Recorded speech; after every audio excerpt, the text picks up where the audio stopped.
Hello, this is Professor James Strickler, and this is a course in American government. This lesson is from Unit 9 about civil rights. It's Lesson 3 about voting rights. In this lesson, you'll learn about the elective franchise, about the 15th Amendment, about poll taxes, about literacy tests, and about grandfather clauses.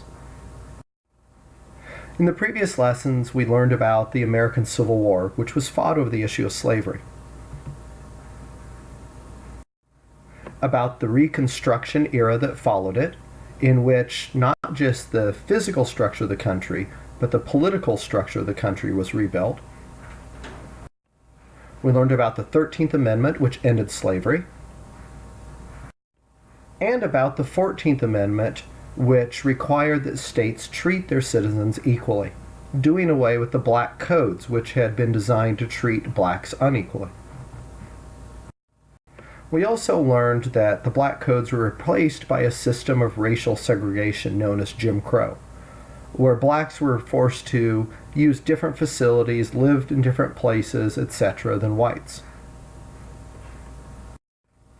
Along the way, as we learned this history, we met a man named Frederick Douglass, a prominent African American at the time who had grown up in slavery, escaped, and became a prominent figure in America.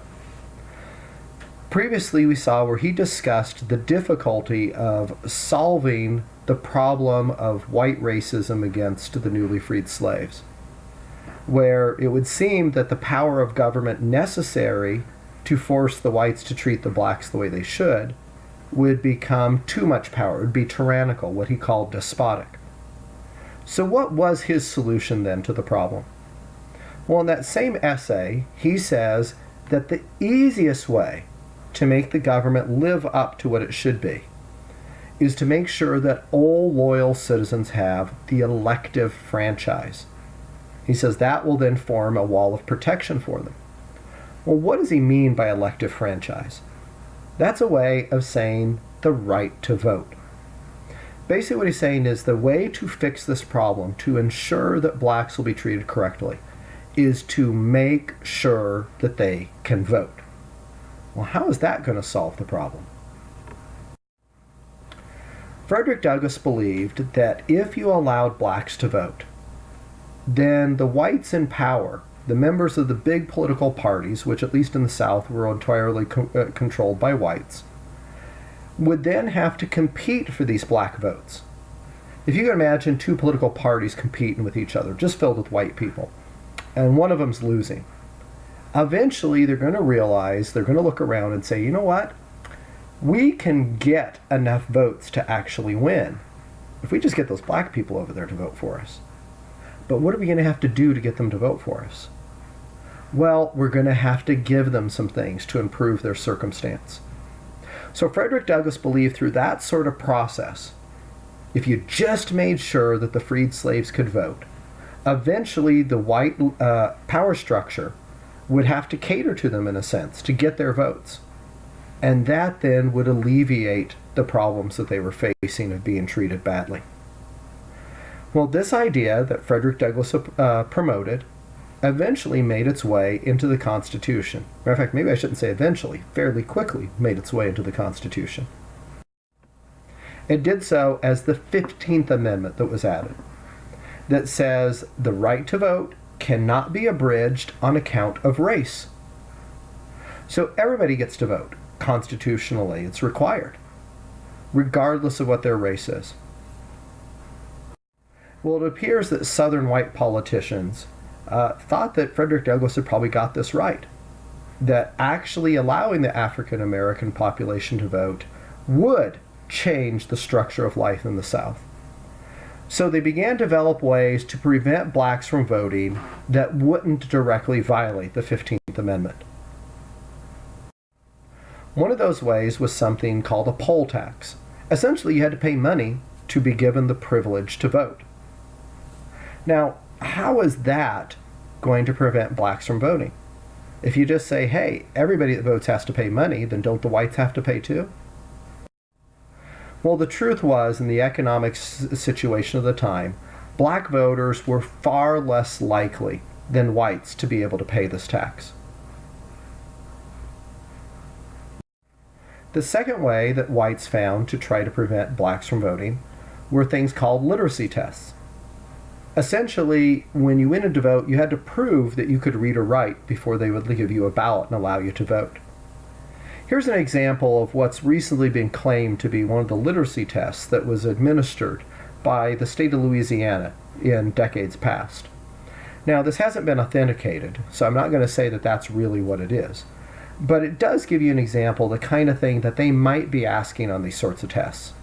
If you read through the questions on this slide, you'll say, wow, those are intentionally complicated sounding questions that I'm not sure really demonstrate whether I can read or not.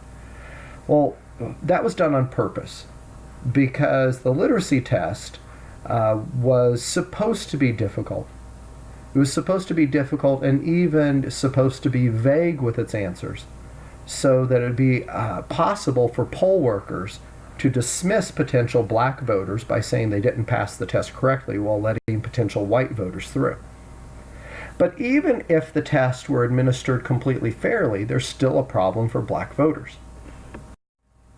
Because black voters during this time period were far less likely to be able to read and write. That made them far less likely to be able to pass a literacy test. And in that way, blacks were discouraged from voting compared to their white counterparts. The last mechanism put in place by the white majority to try to discourage black voting was something called the Grandfather Clause. The Grandfather Clause was a provision put in laws like poll taxes and literacy tests that said essentially that if your grandfather could vote, then you're not required to pay the tax. If your grandfather could vote, you're not required to take the test. So what that meant was that poor illiterate whites that showed up to polling places would be allowed to vote even though they couldn't afford the tax and even though they couldn't read or write because their grandfather had voted. On the other hand, if a black shows up to the polling place and doesn't have the money or can't pass the test, he can't say his grandfather got to vote because his grandfather was a slave. And even in generations to come, they would look back and say, well, your grandfather couldn't vote because he couldn't pass the test or couldn't pay the poll tax or whatever. So this was a thing that was designed to keep blacks from voting while allowing all the whites to vote. So the grandfather clauses enabled the poor illiterate whites to vote while still keeping the blacks out. In this way, these laws were designed together to limit black voting while trying to get all the whites to the poll and continue to maintain the white power structure, the white dominance of elections, despite the passage of the 15th Amendment. The blacks could have no influence over elections if they aren't being allowed to vote in the first place. All right, that completes our lesson. Now let's review what you learned in it. What did Frederick Douglass argue would secure black civil rights? Was it freedom from slavery, voting rights, despotic power, or military presence throughout the South? Frederick Douglass argued for voting rights. He already said that merely being freedom from being slaves wasn't good enough, and he dismissed the idea of despotic or military power being used. Instead, he thought giving everybody the right to vote was the way to solve the problem. What did the 15th Amendment then guarantee? Did it guarantee freedom from slavery? Did it guarantee due process? Did it guarantee equal protection, or did it guarantee voting rights? The 15th Amendment guaranteed voting rights. What was a poll tax? Was it something you had to pay to vote, or to pay to travel? Or was it taxing public opinion pollsters? Or was it taxing construction? A poll tax meant you had to pay to have the privilege to vote. What was a literacy test? Was it practicing your voting? Was it only educated slaves being freed? Was it that you had to prove that you can read in order to get to vote? Or was it a way to judge candidates? A literacy test required you to prove that you could read in order to get to vote. And what did a grandfather clause protect?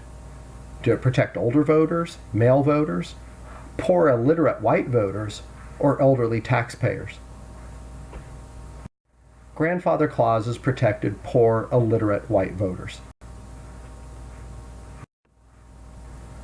Our next lesson will also be from Unit 9. It'll be Lesson 4 about limiting civil rights.